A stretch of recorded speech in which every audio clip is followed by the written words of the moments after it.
Proceed. As I stated earlier, there are no objections granting the request of Congressman Paduano to allow former Mayor Jed Mabilog to deliver a statement before the Quad Committee.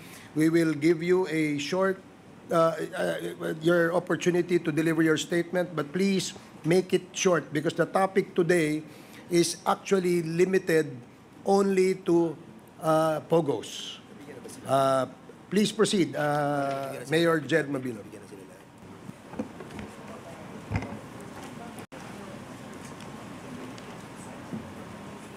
Mga iginagalang na mga miyembro ng Kamara de Representantes, Your Honors, good morning. Noong mga nakaraang linggo, nabalitaan ko po ang pagnanais na makapagsalita ako na maging resource person sa hearing ng Quad Committee. And I would like to take this opportunity to thank each one of you for allowing me to speak. Maraming salamat po. Napaisip ako nang marinig ko ang balita. Sabi ko sa sarili, ito na siguro ang tamang pagkakataon na malaya akong kukuha ng lakas ng loob at magsasalita ng katotohanan kahit ako pa ay natatakot at may pangamba sa aking buhay. Una po sa lahat, I declare that I was not and never will be a drug protector. I don't know personally nor did I benefit in any way from any illegal drug personality in Iloilo or anywhere else. After 7 years of exile, dahil sa napolitika at walang basehang mga akusasyon, kaliwat ka ng mga paratang at higit sa lahat mga banta sa aking buhay at sa buhay ng aking pamilya, narito po ako ngayon at humaharap po sa inyo. Naging kabataang barangay chairman, number 1 city councilor, vice mayor, at mayor in 2010, 13, and 16. And was fortunate to have been chosen as the top 5 world mayor in 2014. That also included the former president as a nominee. In the campaign against illegal drugs, as mayor and as mandated by law, I am aware of my authority to set local policies and priorities related to crime and drugs. I'm also aware that under the law, the PNP and PDEA handle crime investigation and response and the combating of drug trafficking and enforcement of drug laws, while the mayor relies on the police and PDEA to implement them. And so when I became mayor, and having made aware that there were existing drug groups in the city, I immediately initiated anti-illegal drug activities, campaign and policies, among others, multiple programs, one of which is to activate the Barangay Anti-Drug Abuse Councils. In 2014 po, according to PDEA, Iloilo City was the first in the country to have 100% of its BADAC activated. In the 6 years that I have been mayor of Iloilo City consistently received national recognitions from PDEA and the PNP in the years 2014, 2015, 2016, and even in 2017 for the comprehensive programs including rehab, logistical support to the PNP and PDEA in their drive against illegal drugs. Since the existence of these drug syndicates in our city was deeply rooted, I relied on the expertise of the local PNP and regional PDEA to deal with these groups, while I focused on the socio-economic programs that would address the root causes of poverty that expose the vulnerable population to cope against the evils of illegal drugs. But all of these efforts were ignored by the Duterte administration. Kung matatandaan po ninyo, nagsimula ang lahat ng ito nung bigla na lamang na isama ang mga pangalan sa PRRD narco list ng Administrasyong Duterte. Isang listahan naglalaman ng mga pangalan ng mga kilalang public official na di umano ay sangkot sa illegal na droga, mga paratang na walang basihan, at kahit kailan ay hindi naman napatunayan. As a matter of fact, until today, there are no drug-related cases that have been filed, especially in the legal courts, against me and my person. Pero kung inyong titingnang maigi, isinama ang pangalan ng kalaban sa politika sa isang validated list ng mga drug personalities sa kasunod na PRRD list. Sa kabila ng mga questionableng impormasyon, walang validation o confirmation man lang na ginawa kahit na anumang ahensya ng gobyerno sa Malacanang initiated list. Itong PRRD list di umano ay naging hit list. Sa isang public forum ng PIDEA noong 2018, mismo ang Regional Adjudication Committee o tinatawag na RAC ay nagsabi na wala yung pangalan ko sa kanilang listahan. While in the Iloilo City Anti-Drug Abuse Council meeting, then PIDEA 6 Regional Director Hil Pabilona and Iloilo City Police Director Colonel Remus Canieso officially ang nagpatotoo na wala rin ang pangalan ko sa drug list. Ngunit, nanatili ang listahan sa kanilang mga record. Hanggang ngayon, lahat ng mga paratang at akusasyong ibinabato sa akin ay patuloy na sumisira sa aking reputasyon at pati na rin ang reputasyon ng minamahal kong Iloilo. Dahil sa seryosong banta sa aking buhay, napilitan po ako na hindi bumalik from an international speaking engagement in Japan at lisanin ng aking pamilya ang bayang buong pagsisikap naming itinaguyod ng may dangal. PRRD even assigned Lieutenant Colonel Espenido to Iloilo and announced with a threat, mabubuhi pa kaya siya?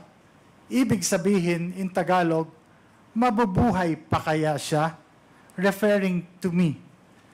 Pinalad po ako na meron akong speaking engagement sa isang international conference sa Japan, kaya nakaalis ako ng bansa. Paulit-ulit ang pagbabanta ni Presidente Duterte sa media, harap-harapang sinasabi, papatay daw ako. So when government killed him, we started to dig and we found the bones of the policeman still in their uniform. And so we had to take him out. I said, go and take him out. The mayor of Iloilo City, I identified him. This is broadcast nationwide. I said, you're next. You're next. Sana ang mayor ninyo dito? Sana yung pinalitan mo, mayor. Saan ba si mayor? Sanabi ko sa kanila, balik ka dito.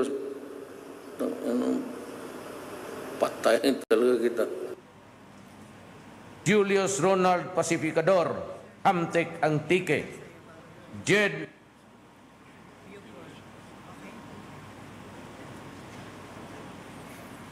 At alam po nating lahat, hindi lamang po ito basta-basta pagbabanta. Kayang-kaya niya pong totohanin ito. Labag man sa kalooban, kinailangan po naming lumisan at wag na munang bumalik sa Pilipinas.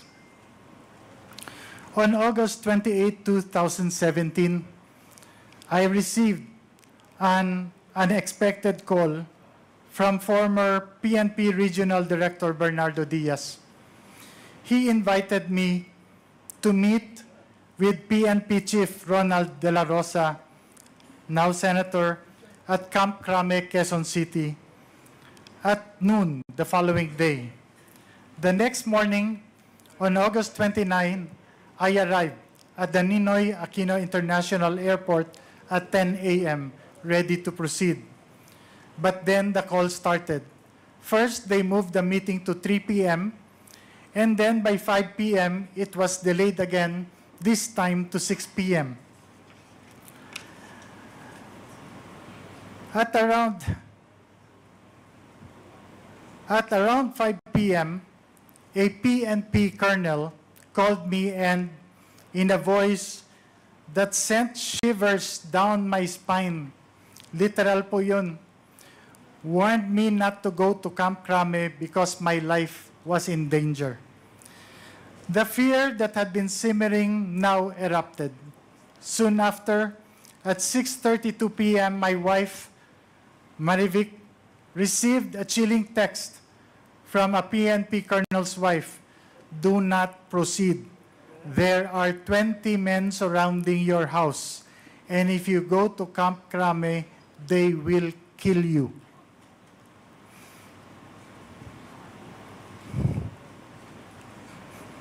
The terror was paralyzing. I couldn't believe it.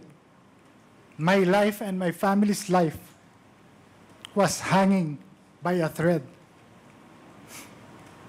The next day, on August 30, I took the first flight out to Japan, not knowing if I would ever return.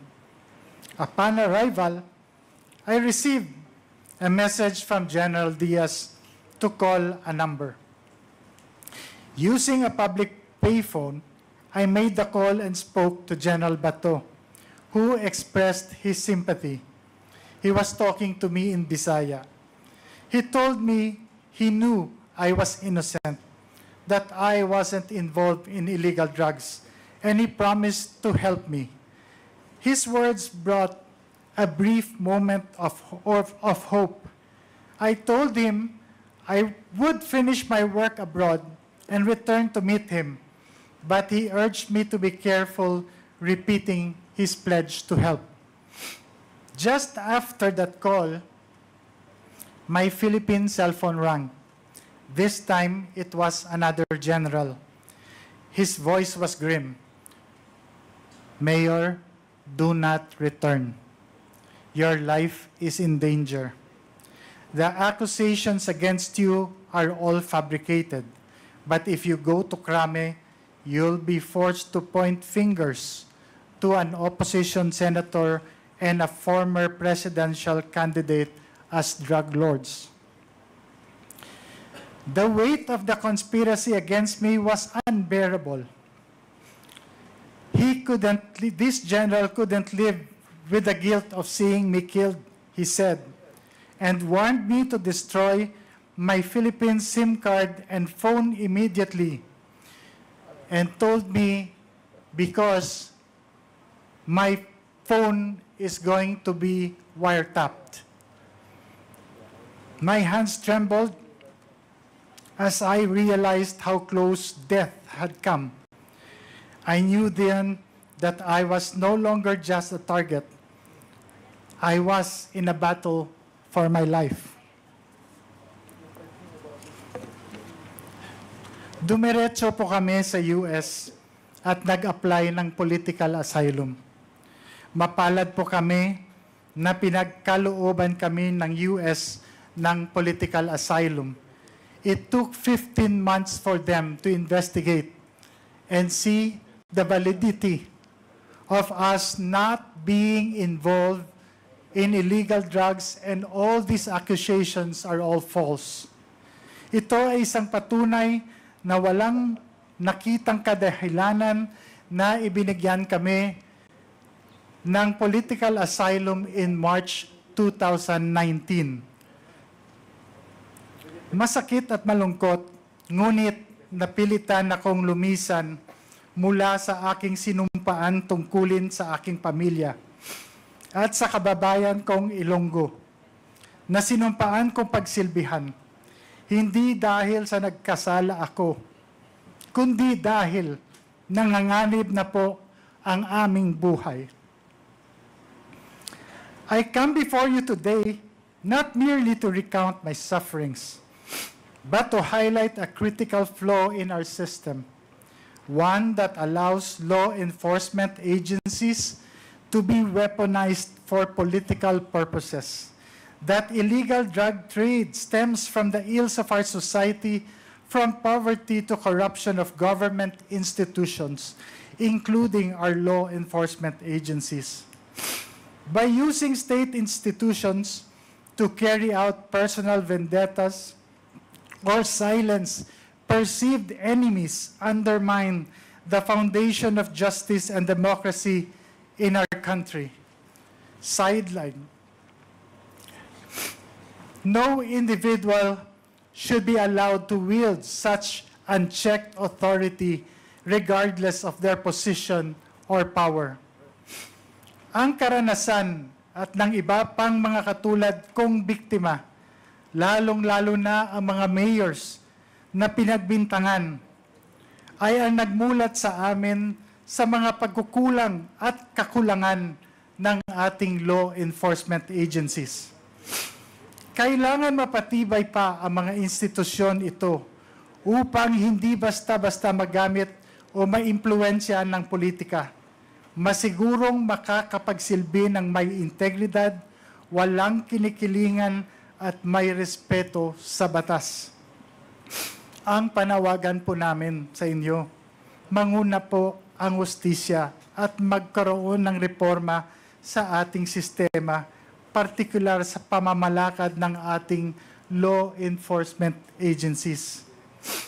Accusations must be duly validated and authenticated first before any public announcement to avoid shaming and destroying the honor, reputation, and good image of hardworking and innocent persons.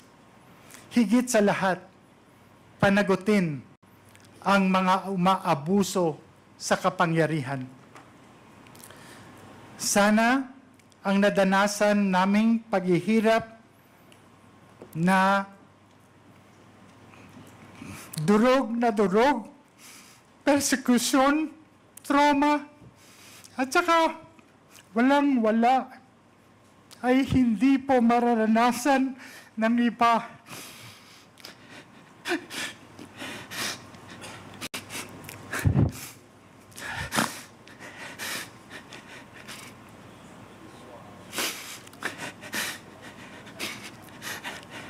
At mananaig ang katotohanan at hindi ang pamumulitika o personal na interes ng ilan. Pasensya na po. Maraming salamat po sa Quad Committee dahil 7 taon po. Nahihirap talaga po. Maraming salamat dahil nabigyan niyo po kami, ako, at ang iba pang mga biktima ng pagkakataon na linisin ang aming mga pangalan at ng mga minamahal ko, Ilonggo at yung Iloilo na tinawag po Shabualized. Magandang araw po sa inyong lahat. Dakbanwas ang Iloilo. Bugal ko, my city, my pride. I am Iloilo, proud to be Filipino po. Salamat po. Thank you, Congressman. Thank you, Mayor Mabilog.